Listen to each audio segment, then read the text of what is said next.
La siguiente presentación es desarrollada para la materia de métodos avanzados de investigación cualitativa del doctorado en educación de la Universidad Pedagógica Experimental El Libertador.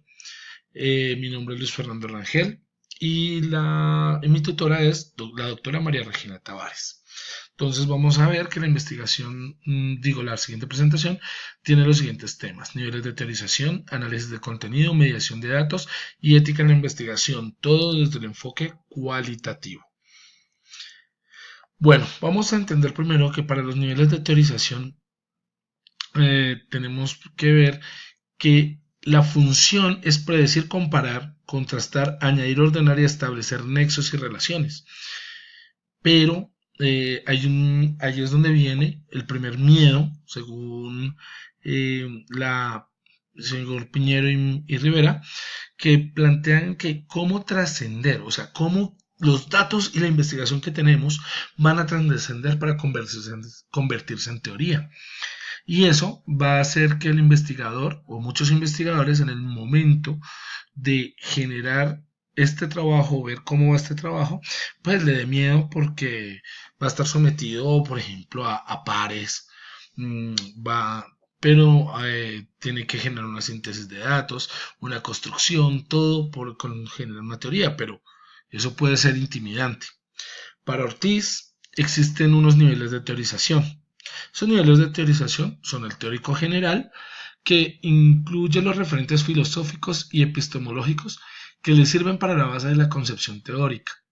Eso incluye una metodología general, ¿no? Es algo así como lo que se veía en las teorías típicas científicas, donde una la abarca la otra, y cada vez que crean una, esta debe abarcar a la otra, y esa es una tipo teórico general, ¿sí? Debe ser coherente, debe ser consistente, y tenemos que ver que el típico paradigma que se sigue son los teoremas positivistas y pospositivistas.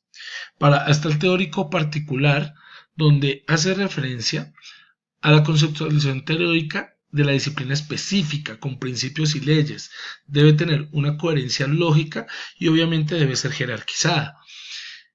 Tenemos que tener en cuenta que en estas tipo de investigación en particular son las que más atañen a la educación, ya que se encuentran concepciones como las de Piaget, Vygotsky, constructivista, cognitivista, y entonces son más fáciles de identificables, ¿no? Pues también hay un nivel metodológico. Nosotros sabemos que un nivel metodológico tiene que ver con los conjuntos o métodos generales y particulares, teóricos y empíricos, con técnicas y procedimientos para investigar un objeto. Está también el sociológico, cual se refiere a medir el impacto social que ha tenido la concepción en particular mediante su aplicación. Por esta época surgen y pues confiere pertinencia al efecto de las transformaciones y modificaciones para mirar los nuevos conocimientos. Y es aquí donde vemos los paradigmas constructivistas y aquellos paradigmas que son más flexibles a la hora de eh, generar una observación. Bueno, cabe agregar, ¿no?, que los niveles de teorización son planteados, ¿cierto? Pero tienen sus variaciones, ¿no? Dependiendo del paradigma que se observe. Las siguientes recomendaciones la plantean Piñero y Martínez, donde vamos a ver que hay que identificar a las categorías y las propiedades de la teoría que vamos a encontrar, hacia dónde, quién existe, qué otras teorías hay, si la de nosotros va a ser original o va a ser generada. Cabe hablar que una buena teoría surge de la creatividad del investigador y de su buen sentido para apreciar y analizar los hechos. Hay que saberlos organizar, categorizar, y ese es donde viene la siguiente parte. Cuando nosotros obtenemos mucha información, tendemos a procrastinar o a dejarla para después, para generar la teoría, y llega un momento que manejar tantos datos se vuelve imposible. Entonces es ahí donde tenemos que mirar que tenemos que generar la teoría, y en el método cualitativo siempre se va a ir comparando con la literatura existente en el momento. Debemos ir desde lo particular a lo general, no podemos intentar abarcar todo de una vez, sino tenemos que ir empezando a aumentar lo que va a abarcar nuestra teoría. Y eso nos lleva al cuarto punto, que debe englobar a la mayoría de casos, más no significa que tenga que englobar a todos. Tenemos que realizar unos experimentos mentales, aquellos experimentos que nos van a permitir sustituir o cambiar o modificar nuestra teoría junto a los conceptos que están incluidos. Tenemos que entender que una teoría, por muy loca que parezca, como en el caso del gato de Schrödinger, que es la imagen que tenemos aquí, donde decían que el gato podía estar vivo y muerto a la misma vez en el experimento, pero y eso generó pues una creación en teoría cuántica impresionante. Tenemos que entender que por muy lógica y loca que suene, ella se construye. Y a medida que se va realizando la investigación, se va refinando para poder llegar a crear una teoría que la podamos relacionar con lo existente, con las teorías que están ahora o obviamente podemos partir desde cero. Bueno, aquí vamos a hablar del análisis de contenido y medición de los datos. Obviamente, el análisis de la investigación cualitativa tiene un arsenal de formas o para poder construir o conseguir o obtener los datos. Para ello necesitamos generar, pues tener la muestra, ¿cierto? Vamos a generar que nosotros somos el instrumento de recolección. Existen como herramientas las anotaciones, la bitácora de campo, teniendo en cuenta que la bitácora es quizá una de las más importantes por la que nos va a dar la parte cronológica, nos va a poder organizar y categorizar las observaciones. Tenemos observaciones directas, bueno, esa vamos con coincide con la investigación cuantitativa, pero también tenemos el sistema de entrevistas, tenemos los grupos de enfoque, que ahí es donde podemos hablar de, por ejemplo, los estudios de caso.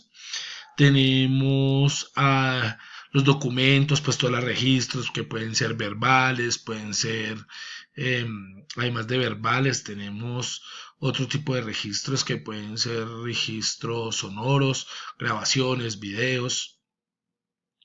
Entonces, todo esto tenemos que saberlo organizar, categorizar.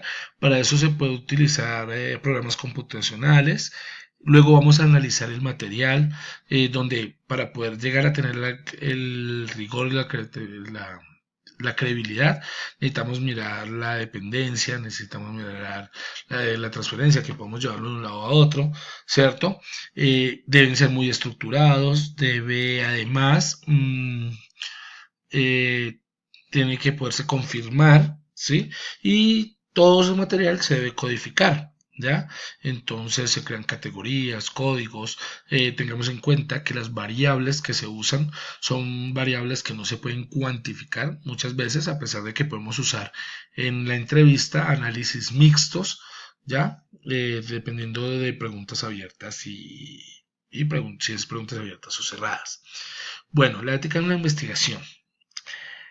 Resulta que nosotros vamos a trabajar con estudiantes en su mayoría y si estamos en nivel bachillerato, vamos a trabajar con menores de edad.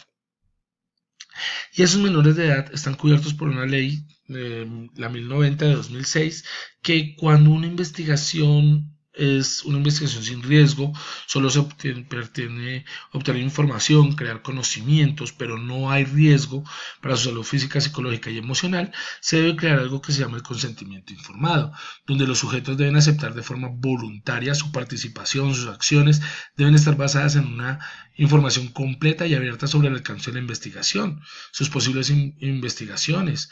Hay un compromiso tanto del investigador como del que participa en la investigación. Entonces, teniendo en cuenta eso, el consentimiento informado cuando se trabaja con menores de edad es indispensable. Bueno, también tenemos que entender que la ética, o si el investigador, sus intenciones sean las mejores, se requiere que la investigación, como va a generar una interacción, ¿cierto? Entre las personas participantes y van a haber códigos éticos que son un intento de explicar el compromiso, entonces es necesario que tengamos, por ejemplo, respeto mutuo, que no haya coerción, que no haya manipulación, que haya valores democráticos, institucionales, que los efectos del investigador lleven a privacidad, confidencialidad, no se puede hacer engaño, fraude, ¿cierto? Debe haber una confianza y debe haber una recursividad en los procesos de investigación. Entonces, en la parte ética es importantísima, ya que los procesos cualitativos, al tener inmerso al investigador, el investigador va a influir.